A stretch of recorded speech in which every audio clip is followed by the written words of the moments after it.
AP CM Jagan పై జరిగిన దాడి case remand రిపోర్టులో పోలీసులు సంచలన విషయాలు వెల్లడించారు. జగన్ హత్యకు కుట్ర పన్నారని, చంపాలనే ఉద్దేశంతోనే నిందితుడు వేముల సతీష్ పదునైన రాయితో దాడి చేశారని పేర్కొన్నారు. అదృష్టవశాత్తు సీఎంకు పెద్ద గాయం కాలేదని తెలిపారు. కాల్ డేటా, సీసీ ఫుటేజ్ ఆధారాలతో ఈ నెల 17న నిందితుడిని అరెస్ట్ చేశామని వెల్లడించారు.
ఏపీ సీఎం జగన్ పై జరిగిన దాడి కేసు రిమాండ్ రిపోర్టులో పోలీసులు సంచలన విషయాలు వెల్లడించారు.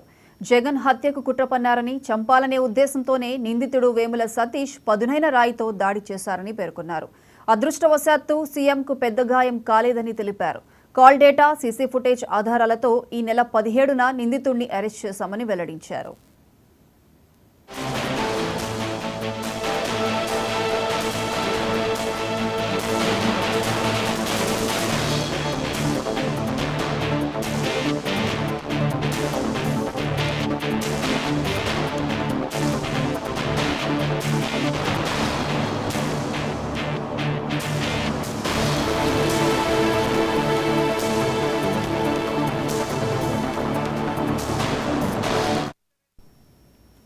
ఏపీ సీఎం జగన్ పై జరిగిన దాడి కేసు రిమాండ్ రిపోర్టులో పోలీసులు సంచలన విషయాలు వెల్లడించారు.